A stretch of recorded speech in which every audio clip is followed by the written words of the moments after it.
There's a pattern emerging in mid-sized American cities that most people aren't seeing yet, but a specific group is, and they're leaving quietly. Former military personnel, especially those who served in intelligence, civil affairs, or logistics, are selling their homes in certain urban areas and relocating to smaller towns, rural communities, or specific cities that don't show the same warning signs. They're not posting about it on social media. They're not writing manifestos or sounding alarms. They're just gone. And if you know what they were trained to look for, the operational indicators of systemic collapse, you start to realize they're not paranoid.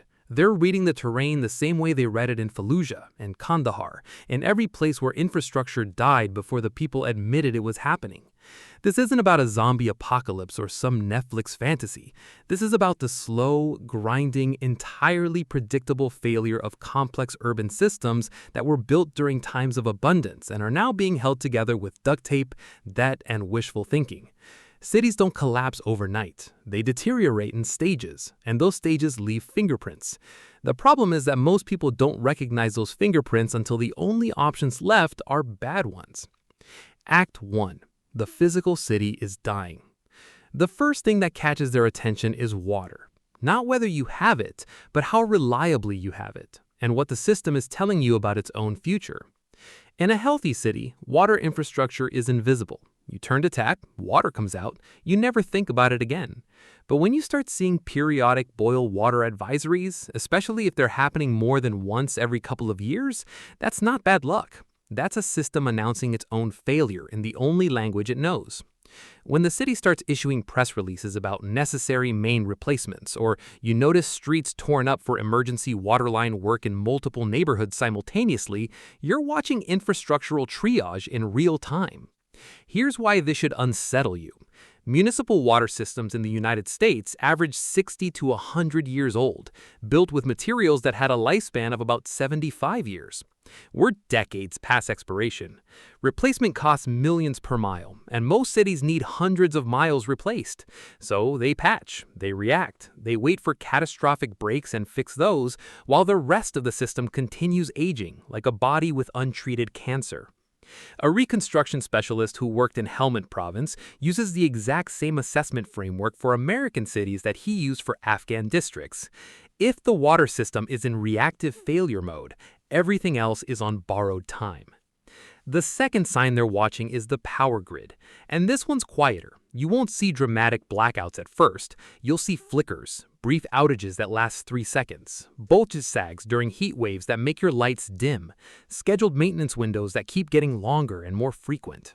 Next time your power flickers for no apparent reason, ask yourself what that ex-Intel analyst down the street is thinking, because what you're watching is a utility company that's behind the curve on transformer replacements, substation upgrades, and critical line maintenance. That flicker isn't just annoying. It's the grid quietly telling you it's one bad storm away from cascading failure, the kind that turns a city into a blacked-out liability for days. Pay attention to how often your power flickers. If it's more than twice a year, someone in that utility is losing sleep over what they know is coming. And then there's what you can see with your own eyes if you're willing to look. Streets riddled with potholes that have sat untouched for 6 months, blocks where half the street lights stay dark, parks overgrown until the grass reaches your knees and the playground equipment is bleeding rust. This is rationing by neglect. When a city's budget only covers debt and emergencies, everything that makes life livable gets pushed to next year until next year never comes. The backlog doesn't grow linearly, it explodes. One unsealed crack let in water, freeze-thaw cycles tear the road apart, and suddenly you're not patching, you're repaving entire neighborhoods. There is a point of no return.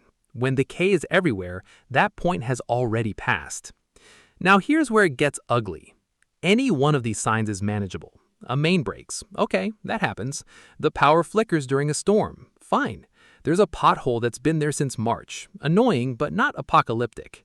But when you see water problems and power grid fragility and visible neglect spreading across every public system simultaneously, you're not looking at isolated failures. You're looking at a coherent pattern. You're watching a city that has lost the ability to maintain itself. The people trained to recognize this pattern don't wait for confirmation. They've seen enough. Act 2. The economic and social contract is breaking. Now let's talk about the social contract, and specifically what happens when one half stops holding up its end. Here's the fourth indicator they're tracking. If you've ever called the police for a non-emergency issue, a car break-in, a theft, vandalism, and you remember when they used to show up in 30 minutes, but now it takes 3 hours or they just tell you to file a report online, you're not experiencing an inconvenience. You're experiencing systemic collapse of civil order. Police departments in struggling cities face a vicious cycle. Budget cuts lead to hearing freezes, which lead to overwork and mandatory overtime, which lead to experienced officers quitting for better-funded departments, which lead to longer response times, which lead to rising crime, which lead to more resignations. It's a death spiral with a predictable outcome. Here's what matters. In a functional city, police respond to property crime. In a failing city, police only respond to violence or the immediate threat of it. Everything else gets a report number and a shrug. Your neighbor's catalytic converter gets sawed off in day bro light, and the cops never show. That's not laziness. That's a system that has already surrendered. And here's the next part nobody wants to say out loud. Once criminals realize that property crime has effectively been decriminalized, they adjust their behavior accordingly. The guys who were breaking into 1 car a week start doing 5. Why wouldn't they? There's no consequence. Anyone who deployed to places where police were reformed or restructured knows exactly what this smells like. It smells like the beginning of something you don't want your family anywhere near. Then we get to the fifth sign. If you're paying any attention to local news, you'll hear phrases like unfunded pension liabilities or necessary pension reforms. Let me translate. Your city made promises to its employees, and it doesn't have the money to keep them. Public pension funds are supposed to be funded at 80% or higher to remain solvent. Many struggling cities are 60%, some at 50%, a few below 40%, which is functionally insolvent. If you're a firefighter with 15 years in and you realize there's a decent chance the pension fund won't exist in its current form when you retire, what do? If you're smart and you have options, you leave for a city with a healthy fund. You take your experience and institutional knowledge somewhere that can actually deliver what was promised. The people who remain are either too close to retirement to start over, or they're new hires who haven't run the numbers yet. This brain drain is catastrophic because the most competent, most experienced people see the writing on the wall first. They leave while they still can. And who's left? A mix of the very young, the very trapped, and the very mediocre. Ever notice how some cities just seem to have competent people running things and others feel like they're staffed by whoever couldn't get a job anywhere else? This is why. The pension crisis is a filter, and it's filtering out excellence. Here's the sixth indicator, and it should genuinely make your stomach drop. Cities in this situation start selling things. If you hear that your municipal government is privatizing the water utility, selling public land to developers, or leasing parking meters to a private equity firm for a lump sum payment, that is not innovation. That is liquidation. That is selling the furniture to make rent. Cities sell assets when they've run out of every other option and need cash immediately to cover payroll or bond payments. These deals almost always screw the city long-term. 30-year contracts with guaranteed rate increases, penalty fees if the city wants out. But when you're desperate, you take the deal. Municipal finance experts who worked Iraqi reconstruction saw the same pattern in failed states right before they tipped over. Sell everything that isn't bolted down. Pocket the short-term cash, and 12 months later, you're even more broke, except now you don't own anything. Stop and think about what it means when you see all three happening in the same city. The police can't respond to property crime. The pension fund is insolvent, so experienced workers are fleeing. And the city is selling public assets to cover debts.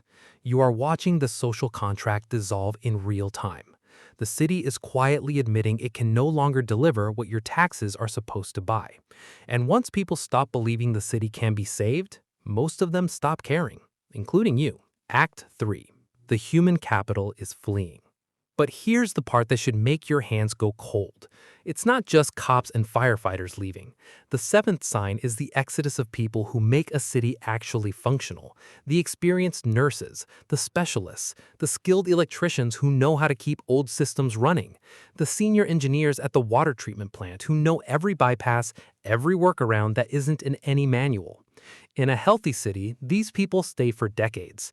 In a dying city, they leave.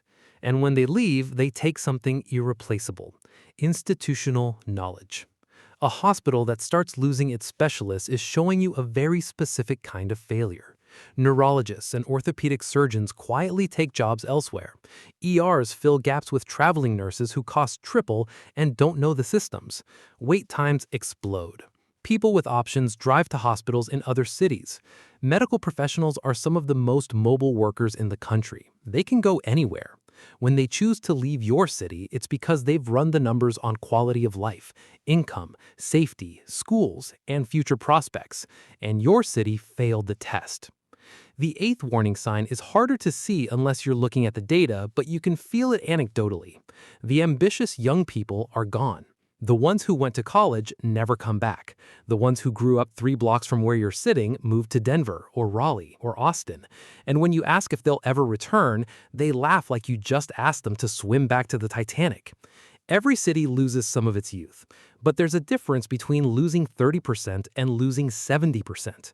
When a city can't attract or retain young professionals, it enters a demographic death trap. Aging tax base, stagnating income, failing schools, collapsing demand. You're left with retirees on fixed incomes and people who can't afford to leave. That is not a tax base that can fund infrastructure repair. That is not a population that can restart growth. And now we arrive at the ninth sign, the meta indicator that ties everything together and should be screaming if you know how to read it. The veterans themselves are leaving. Not all veterans, a very specific subset. The ones who did intelligence work, the ones who ran civil affairs or reconstruction, the ones trained in logistics, threat assessment, and long-term operational planning. These are people who have lived in genuinely dangerous places and learned to differentiate between acceptable risk and unacceptable vulnerability. They've seen what it looks like when infrastructure fails, when civil order breaks down, when a government can't provide basic services anymore. And when they look at certain American cities and recognize the same pattern, they don't argue about it. They don't try to convince anyone. They just quietly update their resumes, sell their houses, and disappear. Here's what should terrify you. They don't warn you. They just vanish, and their absence is the warning. If you track where they're going, it's not random. Smaller cities with good water access and low municipal debt. Towns with diversified economies not dependent on one major employer. Regions with lower population density, functional infrastructure, and local governments that aren't underwater financially. They're optimizing for resilience, even if they don't use that exact word. And they're doing this before it's obvious to everyone else. They're not waiting for the local news to run a special report. They're reading the boil water advisories, timing the police response, checking the pension funding levels, counting how many skilled coworkers have left in the past 2 years, and then they're executing. Here's the framework they're using, whether they say it out loud or not. A viable city needs 5 things. A sustainable water source that doesn't require constant, expensive intervention, a diversified economy that can withstand the loss of any major employer, manageable municipal debt that doesn't consume the entire budget, a functional maintenance cycle for critical infrastructure, and a stable or growing population of working-age people. If your city fails on one of those, it's a weakness. 2 failures, it's a problem. 3, it's a crisis. 4 or more, it's terminal.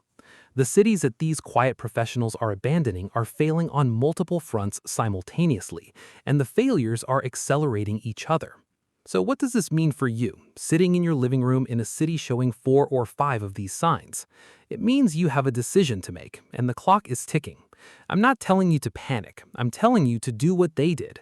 Assess clearly, without emotion, without optimism bias.